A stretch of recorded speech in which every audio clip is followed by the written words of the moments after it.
maanta xirfadda horumarinta mobile apps-ka waa mid ka mid ah xirfadda loogu raadinta badan suuqa shaqada. Haddii aad rabto inaad dhisto apps tayo leh kuwaasoo ka shaqeeya Android-ka iyo iOS-ka, koorskan waa fursadaada.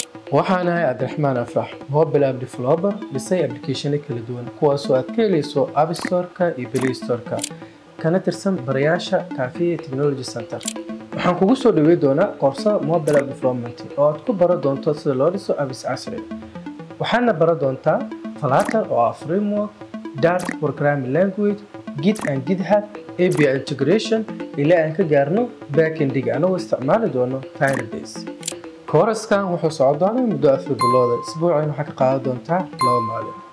sidoo kale koorskan markii aad dhamayso waxaad heli doontaa shahaado dibloma kaasoo kaa saacidi doonta suuqa shaqada.